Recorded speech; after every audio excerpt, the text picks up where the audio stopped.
Okay, Madam Chairman, we are streaming live to YouTube now.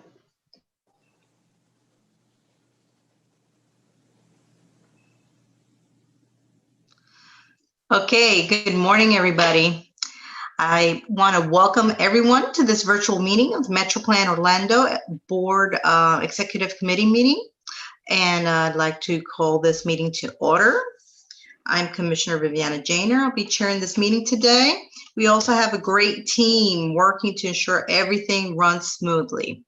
So before we officially begin, I want to wish everybody a happy and healthy new year. This meeting was rescheduled from December 9th and is being held as a virtual workshop, so an in-person quorum is not necessary. The agenda that had been previously published is being used for this meeting. Our hope is that at the conclusion of this meeting, staff will have the direction needing to take a set of draft legislative priorities through the committees for input and to the board for approval at our February meeting. There will be an opportunity later on in this agenda for public comment. Instructions for how to make those comments will be given at that time. So if we come to the roll call so that we have an accurate record of those in attendance, I'm going to go ahead and call on Ms. Virginia Whittington to do the roll call. Thank you, Madam Chairman, and Happy New Year to all the members. I'll ask that all executive committee members go ahead and unmute your mics in preparation for the roll call. After your name is called, you can mute yourselves again. Please make sure that your video is on if possible so that we can confirm that it is you.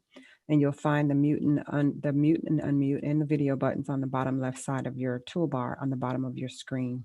We ask that you please say here or present when your name is called. Commissioner Janer? Here. Mayor Bates? Here. Commissioner Delary? Here. Mayor Demings? Mayor Dyer? Here. Commissioner Uribe? Madam Chairman, this concludes the roll call. Okay, could you confirm quorum? Because this is a virtual workshop and no action items are on the agenda today, Madam Chairman, a quorum is not necessary. Correct. Thank you very much. So, Mr. Huntman has some opening remarks for us this morning. Welcome, Mr. Huntman. Thank you, and good morning, Chairwoman Janer and committee members. I want to wish everyone a happy new year and thank you all for taking the time to be here this morning. And as Chairwoman Janer mentioned in her opening remarks, this is a meeting that we had hoped to have immediately following our last board meeting on December 9th. And unfortunately, that did not work out for us. But I do want to thank Ryan Matthews and Carl McKiska for sticking with us throughout that meeting in anticipation of it happening, and then being available to join us again this morning. So I just wanted to say a big thank you to both of them. And Chairwoman Janer, that concludes my remarks for now. Okay, thank you, Mr. Huntman. So it's time for a review of the 2020 legislative priorities and positions. A copy of the 2020 legislative priorities were sent out with your agendas for use later on in the agenda. At this time, I want to call again on Ms. Whittington to give a brief overview of the regional coordination activities before we hear from our lobbying team in Tallahassee. Thank you again, Madam Chairwoman. We have a copy again of your 2020 legislative priorities that were sent out prior to this meeting for reference. And as a reminder, last year, your positions adopted a slate of policy positions that fell into two broad categories, one in the area of funding and the other in the area of safety. Your top two priorities had to do with looking for an appropriation or funding to expand the Best Foot Forward or Bike Walk Central Florida program within the Central Florida area.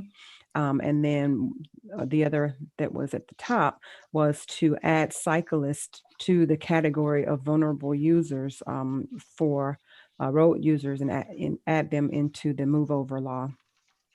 And then there were a list of priorities that you would support, but not actively take the lead on. And Ryan is going to go into more detail with regard to these. In preparation for this meeting, we met with the legislative liaisons from our partner agencies from throughout the planning area. And we were also joined during that meeting by Jeff Branch, who is with the Florida League of Cities, and Carl Makishka, who is here with us today. Several of the priorities that we advanced last year and will again propose this year are being advanced by the MPOAC, and so Carl is going to talk more about those. When we met with the liaisons early on, at that time we were all in the preliminary phases of our work to develop our priorities. I understand that Orange County will be taking a set of priorities to their commission on next week. We will circle back to see where there is opportunity for us to support one another throughout the region, and we'll be bringing those back to you throughout this session as we do our updates. And Madam Chairman, with your permission, I would toss the baton over to Ryan Matthews. Absolutely, Mr. Matthews, welcome.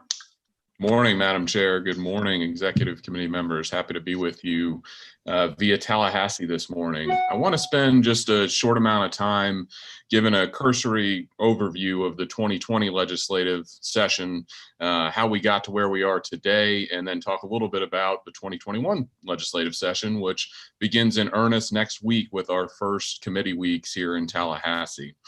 So 2020 was at the end of the legislative session was occurring just as the pandemic in Florida was starting to take hold. We actually had a brief break on the floor of the House and Senate chambers because there were some members who were potentially exposed at a national conference the week prior. So we just started to get a handle on what the next 9-10 months were had in store for us.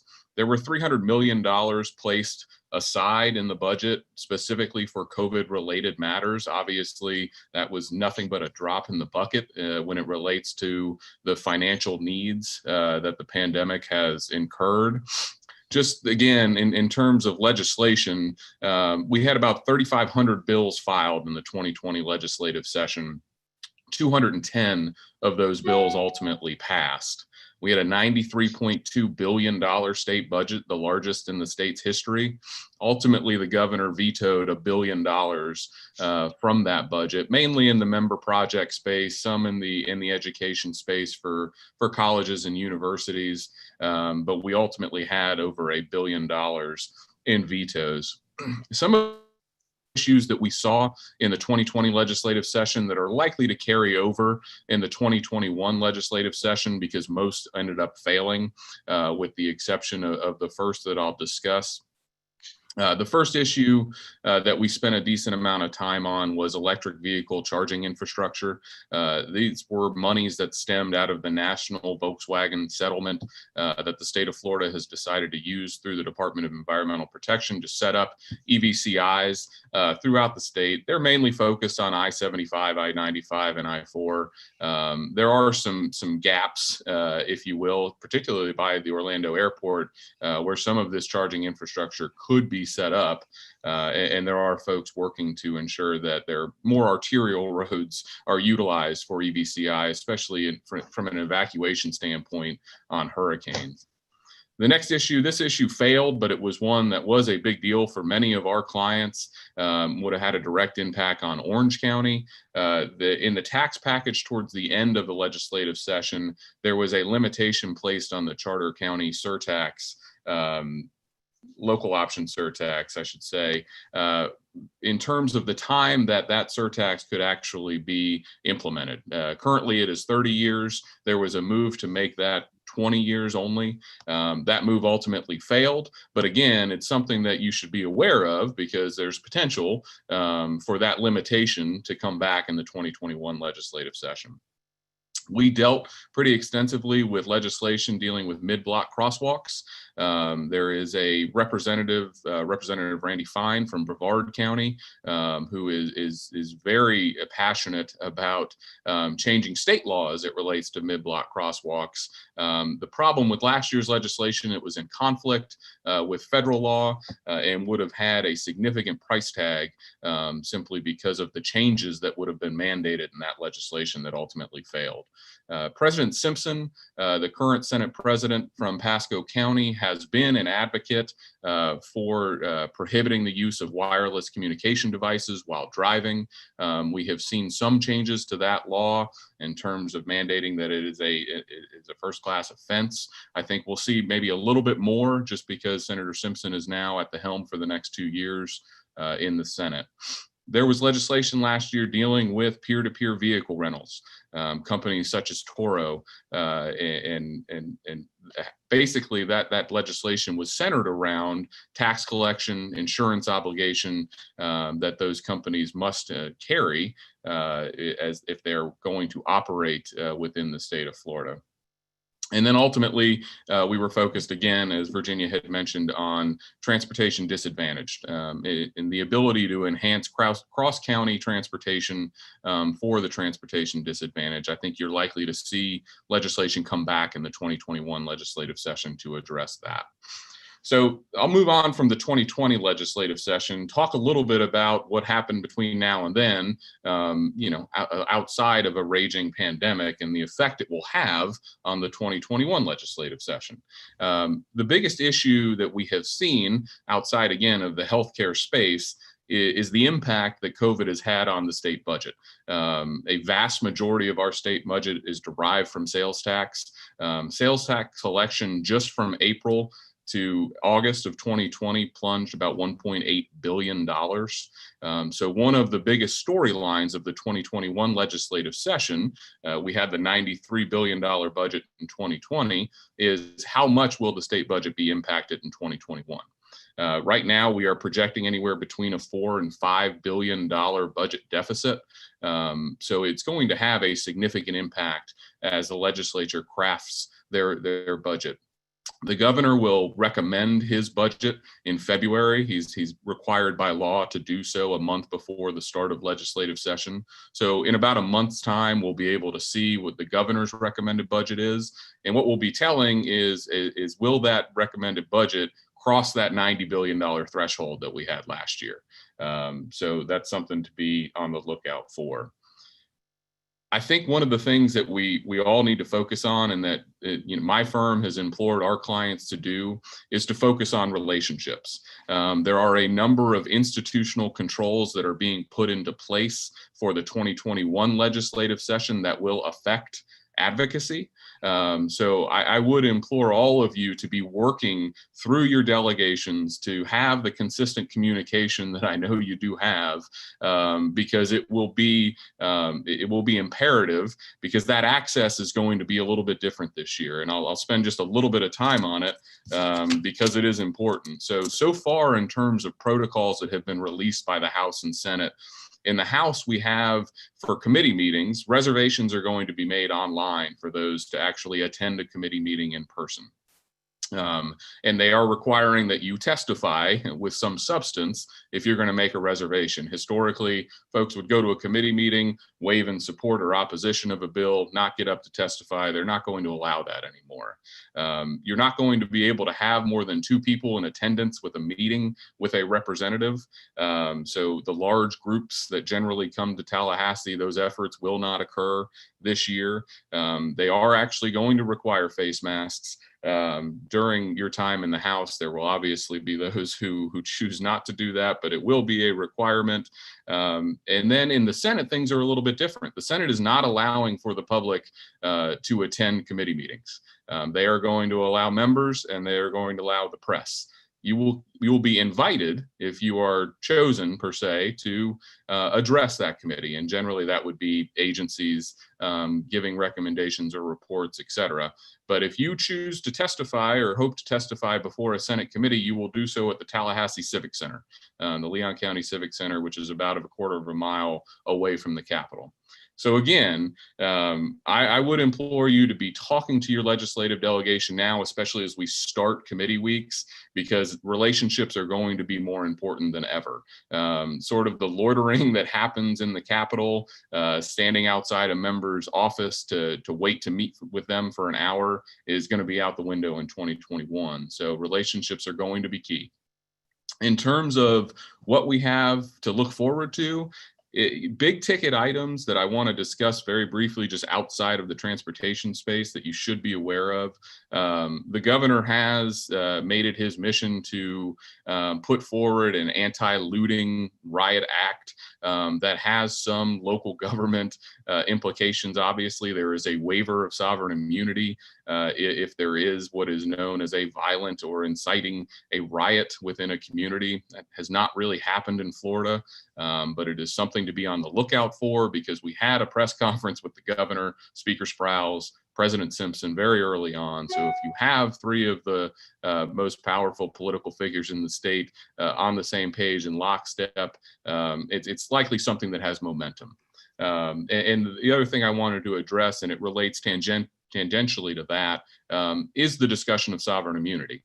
We currently have caps for sovereign immunity for $200,000 per person, $300,000 per occurrence. And sovereign immunity is obviously what protects state and local entities from being sued over those caps. There has been significant discussion about raising those caps and or abolishing sovereign immunity as a whole. We have leaders, not necessarily our current presiding officers, but those who are behind them, who have a significant interest in changing sovereign immunity as it currently stands.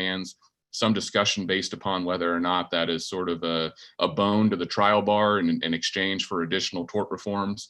But it'll be interesting to see whether or not those caps are raised. They have not been raised since 2010 when they were raised from $100,000 to $200,000. So that's something to be mindful of. In the transportation space, again, we are going to be focused on both safety and funding. Funding will be a little bit difficult, obviously. I mean, we've already seen significant changes, and we will likely see even more significant changes as it relates to the 5-year DOT work plan. And then when you talk about more specific transportation measures in the State Transportation Fund, it's going to be affected just as every budget silo will be in 2021. One thing that we have spoken of is potentially looking at expanding the use of virtual meetings. Obviously, during the pandemic, you all have enjoyed the ability to have virtual meetings during a declared state of emergency. That has effectively changed now that that executive order has expired. But I think there is conversation amongst a number of groups, and Gary, Virginia, Carl, and I have all had this conversation about allowing local governments the ability to have a little bit more flexibility when it comes to virtual meetings. And so we will be working with a number of folks in that regard.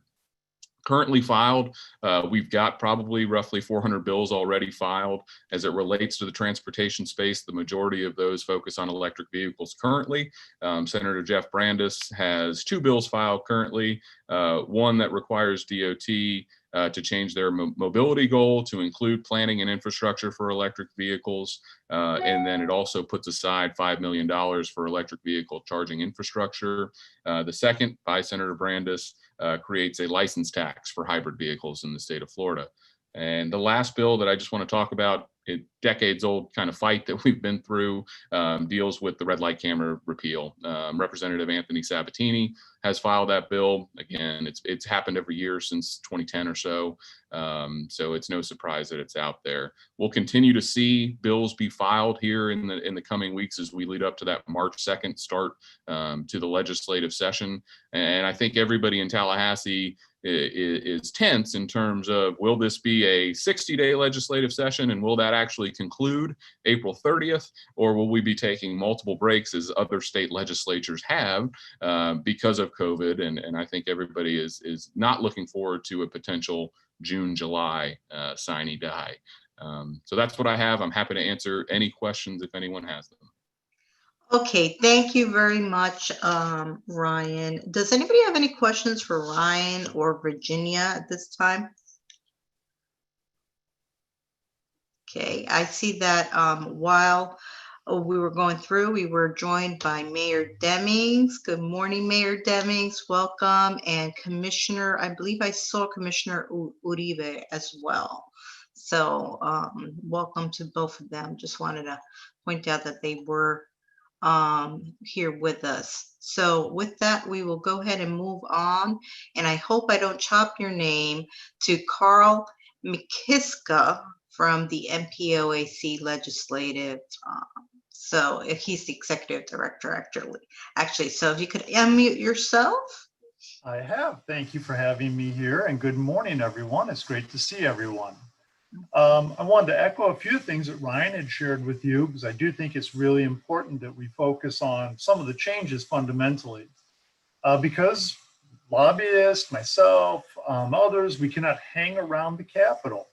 I do think that the phone calls that come from local elected officials, yourselves, commissioners, mayors, I think they will be much more important, because you will be on a more equal footing with people who can afford to spend full time at the Capitol.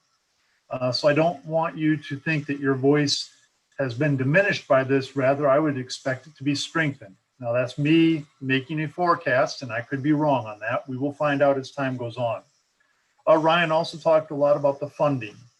And I think one thing we need to really focus on in coming into this session is that we're going to have to emphasize to our officials that transportation is a job creator and that we have great economic benefits. Transportation is a good investment. So as we are struggling to find our way out of the COVID-induced economic crisis we are facing, state and locally, transportation can be a key element in that recovery. Then the other thing I wanted to point out, we have a transportation committee meeting of the Senate in which DOT will be presenting on Tuesday at 3:30, and you can watch that live on your computer. So want to cover those things very quickly. Virginia did ask me to speak a little bit about the legislative policy positions of MPOAC. And so we prepare a brochure each year. And our positions generally have been very stable, and that is to have a consistency in messaging. We do have some differences this year, and I will highlight those as I go through them. There's only a few policy positions here, but our number one policy position has always been to seek additional funding for transportation, just based upon the fact that we do have needs in transportation to maintain our system. We have an excellent system here in Florida. We want to keep it that way. Part of that also is to ask for funding options for local governments, counties, municipalities, so forth. And so that's contained within policy position number one. Then, as Ryan had mentioned, Senate President has been a fan of texting and driving bans. Our number two position is then we want to regulate distracted driving by prohibiting any handheld electronic device while operating an automobile. Not just texting, but playing your Spotify list or whatever it may be. Our third policy position relates then to the ability to hold virtual meetings. And I do expect that while there's a lot of support for this idea because of the experiences of COVID this year, or past year rather, there will be some that will be fearful of how this may shut citizens out of the process. And so I think we need to be very mindful of that and be very respectful of those concerns and address them as legislation is going forward. Our next policy position relates to transit funding and the flexibility to get funding to transit projects. Right now, there seems to have always been within transportation a focus on the automobile and roadways. This policy position says, hey, let's make some of that funding, the ability for it to be flexed over to transit so that transit is on a more equal footing in terms of its funding opportunities. And I do want to say thank you to Commissioner Grebe, who immediately jumped in when we were discussing this policy position at my meeting and said, that's a good position. I want to make that motion. So thank you. Our next policy position relates to how we structure our transportation funding here in Florida. The strategic intermodal system is basically the highest used facilities here in Florida, whether they be transit, roadways, airports, so forth. and it directs the lion's share of funding to these. What it does, unfortunately, as an unintended side effect, if you will, is that parallel facilities or facilities that could relieve the SIS but are not on the SIS system are not eligible for that funding. And we're asking that any facility that could help the SIS be eligible for the funding that is basically dedicated to the SIS. So that's our next one there. We have constantly found that federal transportation planning funds are subject to state requirements that go above and beyond the federal requirements, and sometimes they're difficult to navigate. We're asking that on the federal transportation planning funds, that the federal limitations be the extent of the limitations. And then we have a broad policy position in our last one related to innovative technologies. And we really had in mind the automated self-driving vehicle realm that will be coming about. But we didn't want to just limit ourselves to that because technology moves sometimes very quickly.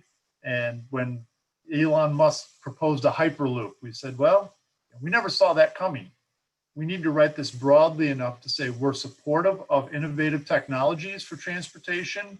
We want to position Florida as a leader in that space because if you bring those jobs to develop that technology to Florida, those are good paying jobs.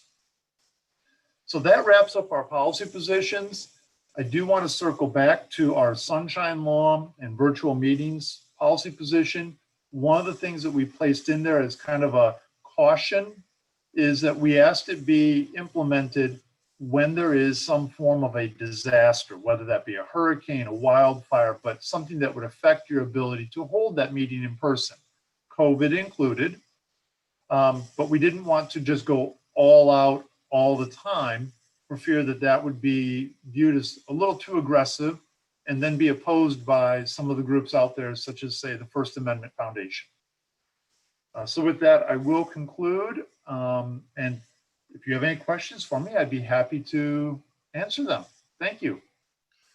Okay, thank you very much, Carl. It's curious because we've discussed here at MPO that we've seen an uptick in public participation because of the virtual meetings.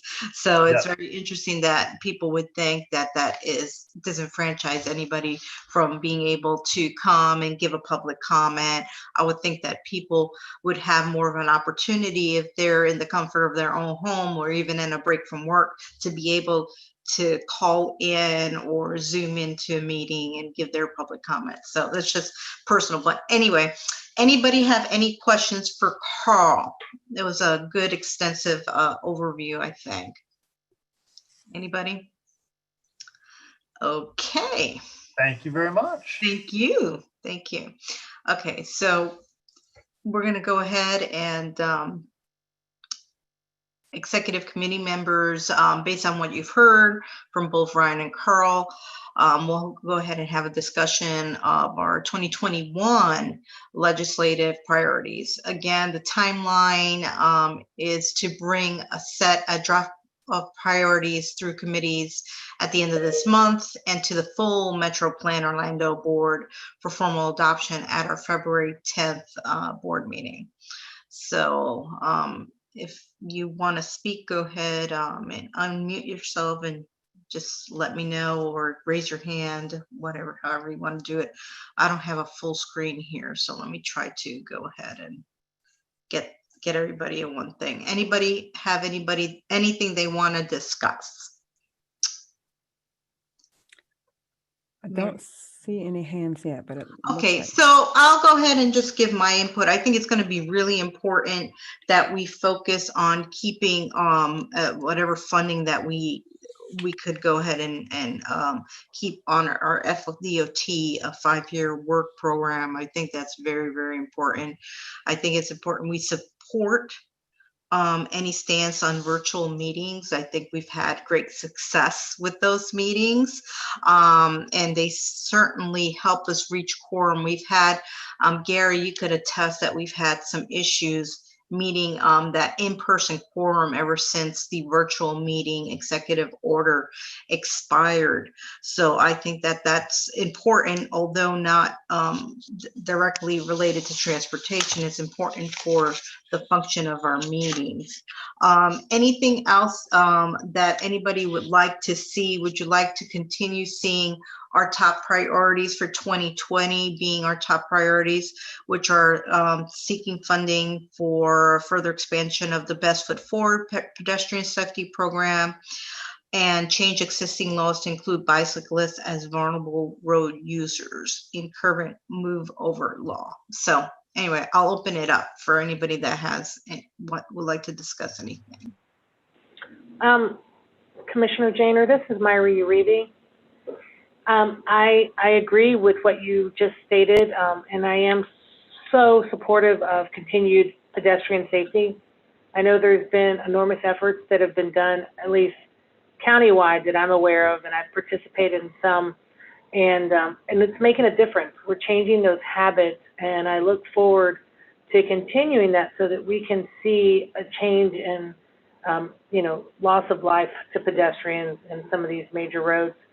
And I think one of the things I've noticed, and I've been trying to attend as many as I can, is that driver behavior is starting to change. So I think that this continued effort and this push needs to be a priority as public transit continues to be a major issue and a major way that lots of folks get around. So I agree. And if I could, Ryan, could I ask just a follow-up question to your presentation, which was good?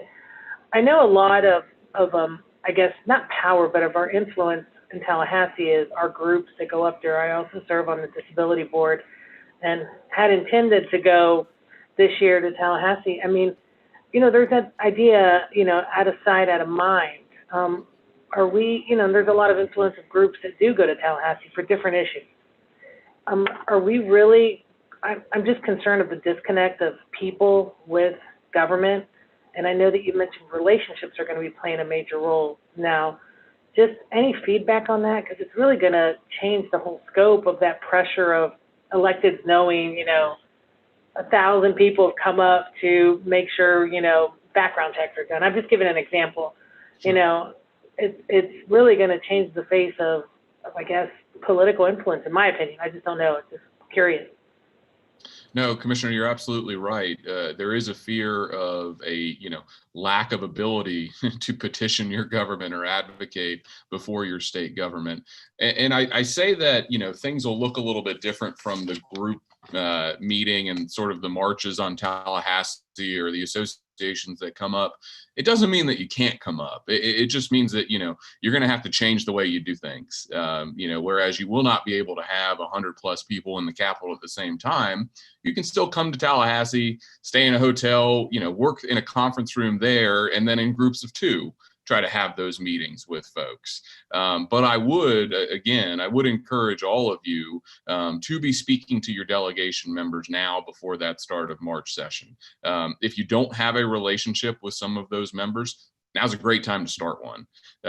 Because again, you have the authority and you have the ability, as Carl had mentioned previously, the weight of office is something powerful. And so it's helpful to the folks that you already have the relationships with, even if you're just calling them to say hello now. I have made it a point to call as many senators and representatives as I could that I have a current relationship with, and those that I don't, who are newly elected that I didn't meet on the campaign trail, only just to say hi and make sure they have my number in their phone, because it is going to be just sort of that different form of advocacy in 21. And Madam Chairman, if I may, Yes. the TDLCB typically takes up a group of volunteers each year. And thank you, Commissioner Uribe, for continuing to shine a light on the importance of the transportation disadvantaged. We received a notice from the Florida Public Transportation Association, who usually, in conjunction with the Commission for Transportation Disadvantaged, we take up a group of advocates each year. And we were notified that that meeting would not occur this year, but they are looking at virtual options as well. So stay tuned. It may not be as personal, up close and personal, but hopefully we will have our legislators to be able to stop by those virtual meetings to meet with us. And to Ryan's point, if we work on the relationships back home, that might help also for them to show their faces in the virtual rooms. And we'll be definitely be doing that. Okay, anything else? We're not taking any action on this today. It's just consensus. It seems like if nobody's saying no to what we've just discussed, that do you have enough to proceed, Virginia, with your recommendations to the workshops? Would you like any further input? Well, Gary has his hand up, Madam Chair. Hopefully we can hear okay. from him. And then I do have a proposal for how we might just rearrange these to before we send them up. Gary? Yes, thank you, Chairwoman Janer. I just wanted to jump in and support your comment about the virtual meetings. I think that is an important topic. Conducting the in-person meetings right now is a difficult challenge, and it's not just a challenge for MetroPlan Orlando. From what I hear from people around the state and around the country, people that are doing hybrid meetings, it's difficult. Particularly for the people that are attending in person, there are times when it can become a little bit uncomfortable. And so I encourage the executive committee and the board to support that. And then the one that Carl explained, and there's a lot about funding, but the one that doesn't really cost anything that I would like the board to consider is additional support for the one that recognizes that federal transportation dollars for planning funds should not be regarded as state funds for the purposes of expenditure. And I believe that's been on the MPOAC list for a while. I don't know that it's gone anywhere. I don't know if that's because it's never supported by individual MPOs or not. Carl may be able to speak to that. But that from managing an MPO, that's an important piece of legislation, and I would encourage the board to support that as well. Gary, I think that's an excellent point. The other thing that I know that last year we supported was protecting the transportation disadvantage funds, because we've always had an issue with that. And as you know, that's one of the biggest swing factors in our transportation costs. So anybody want to chime in? Does everybody want to give a head nod? Do you support what Gary said or not? Everybody good? Okay. All right. I think we have a consensus for that, Gary. And anything else, Virginia, that you would like to, you said you wanted to change maybe the strategy or just on the order of the priorities as they are already presented. Many of these, Madam Chairman and members, are priorities that we have had on our list for a number of years. So understanding that there is going to be a tremendous amount of discussion on budget, and our state is certainly going to be hurting, but just kind of to reorder these so that the funding priorities are lumped together, and those that are safety are lumped together, and then adding that virtual meeting legislation, any changes that may occur in that realm as an item to support. And on the monitor list, to continue to have the distracted driving one there, I hope that there is the consensus that would still be there for us to monitor. And then you had said in previous years that you would make a decision on whether to come out in a position of opposition at that time. We would also add any language that seeks to alter, revise, or rescind red light camera legislation as an opposed position. And then another one that we would monitor would be any that seeks to mandate changes to mid-block crossing designations. So that's the recommendation in terms of reordering these, not necessarily taking anything off. And of course, adding the one that Gary and Carl talked about.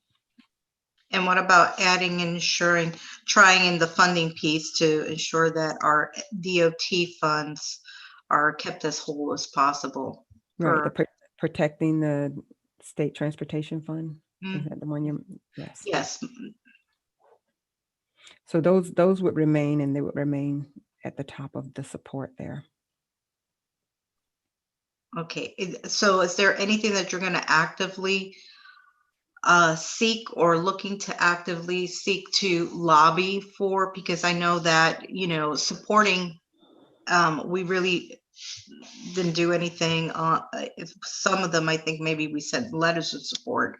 What are you seeking to actively support, if anything? Well, the two top broad priorities that we typically put sink our teeth into to advance is any potential funding that we might be able to obtain, and we've stated that the best foot forward for pedestrian safety program would be that one. I'll work with Ryan and Angela and the team to find out and ensure we would be able to find the sponsors that are needed for that. And then the adding the cyclist to the vulnerable user law is one that we have actively pursued in the past. No, well. I know those two, and we all have that in our 2020 list. However, it's a new year, and I just wanted to make sure if there was anything else that anybody wanted to see if we could add to, or we're actually going to go ahead and pursue, or if everybody's okay with just continuing with those same two that we've had for a number of years now, if I recall correctly. Yeah, they keep coming back. Something typically happens or has happened that kind of pushes the importance of those down. But if there's anything that any of the committee members are interested in us advancing more actively, that's what we're here for.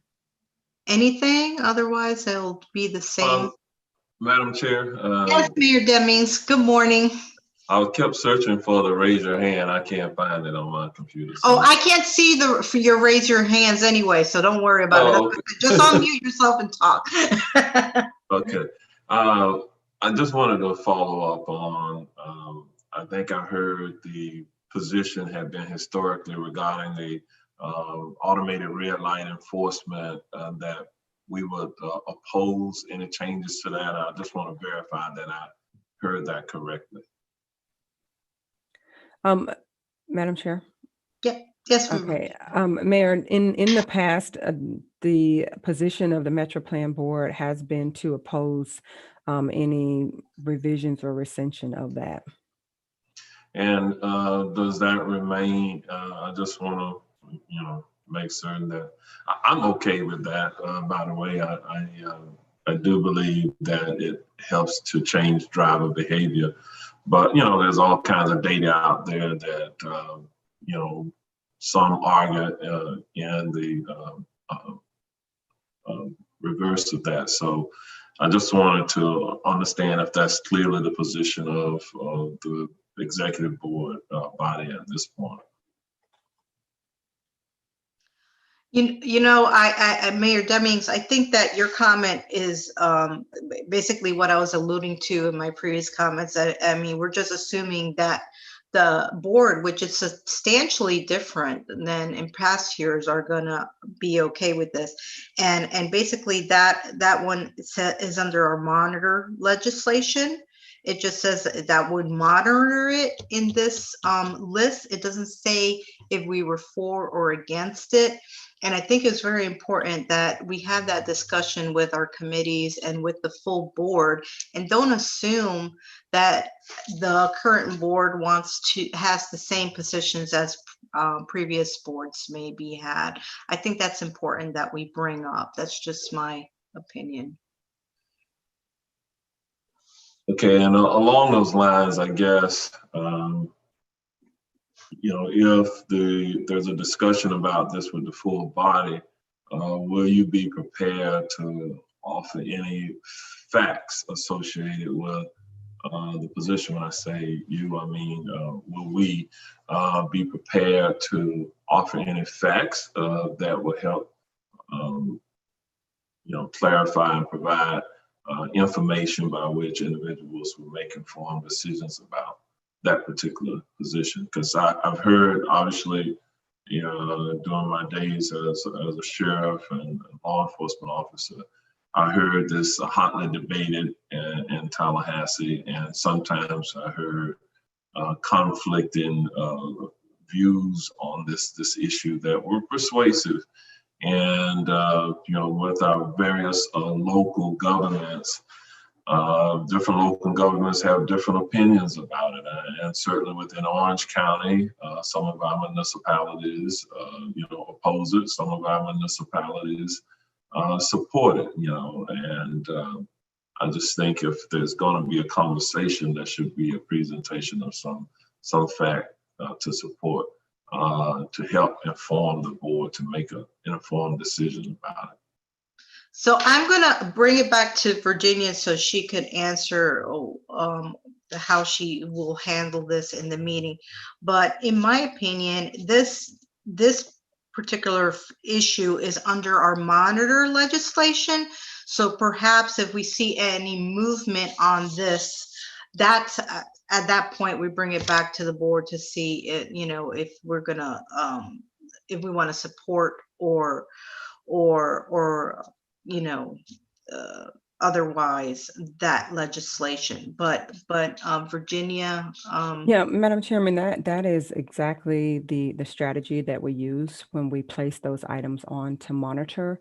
If there is significant movement on those items, then we bring those back to the board. And certainly, Mayor Demings, we would be happy to provide any data or supporting background to help you all to make the decision that you would make, especially given your point, Commissioner Janer, that this board is different than the one who previously came up with these positions. And so, yes, absolutely, that is the reason that we have these to monitor. Ryan and Angela and our team in Tallahassee keeps us abreast of what's happening day in and day out when changes are made and amendments come through in the frenzied times that we have, and we bring those back to you to make those decisions. So yeah, I think it's I think that what triggered this whole thing is that one of you said that we were not in support of that, and so it's very important not to make any assumptions because it is basically it is a new board, and so anything that we are monitoring, make sure that you don't assume the board feels one way or the other. Come back, and I know you do, Virginia, present the facts and any and any backup so that the board could make an informed decision of whether they want to support or not support a Absolutely. particular item. So anything? I guess part of my concern is sometimes things move very quickly in Tallahassee. Mm-hmm. And because we don't meet as a body, but for maybe monthly, sometimes if things move quickly, it's very difficult to get the direction from the full body or something like that, because the timing, you may miss the window of opportunity to get a position. And so even those things that we say we're going to monitor, I think it's helpful at some point to understand where the body is, because if you don't have that understanding in advance, you cannot adjust. You can't be as nimble as you need to be to give the direction. Now, each of our respective bodies, elected bodies, we have our own priorities and our own legislative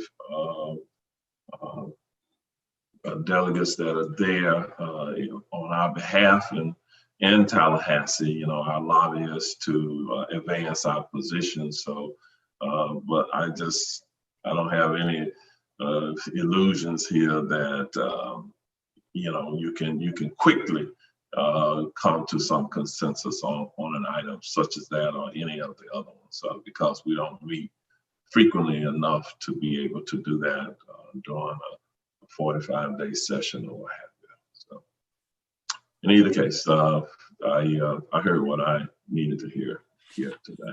So, Madam Chairman, I'll work with Ryan and the rest of the team to bring back some more background on each of the items that we have there for monitor, including whether there have been bills filed already. And Ryan usually has some really keen insight into whether we can expect there to be a lot of movement or support in Tallahassee. And we can present that at that time and receive full feedback from the full board as to whether or not we would take a position of supporting or opposing, or if we will just continue to monitor, if that's okay with you. Yeah, that's good. And one of the things that I want to say, and I think Mayor Davies has an excellent point. But one of the things I know in the past when we've discussed our legislative priorities is we've kind of had to rush through them, Gary. So I think maybe putting a little extra time on those legislative priorities for conversation, especially in lieu of the fact that this is a very interesting year with the pandemic still amongst us and all the challenges that we're going to have on the funding level and other levels, and B, with the fact that again, we have a large changeover on the board. I think we need to talk at some of these points a little bit more and see if the body would like to support or otherwise some of these items. So if we could just have a little extra time, I think Mayor Demings makes an excellent point on that. And I think that we need to go ahead and have that conversation. Chairwoman Janer, we'll go ahead and look at our options to start this process a little bit earlier to enable that. Okay, thank you very much. I appreciate it. And maybe working through our committees. And I know in the past that the chairman does have the authority to pull a trigger when it is a time sensitive issue. It's not something that I would want to go ahead and pull any triggers on if we haven't had any conversation at the board level. So. With that, anybody else have anything else? Otherwise, we will go ahead and move on to public comment.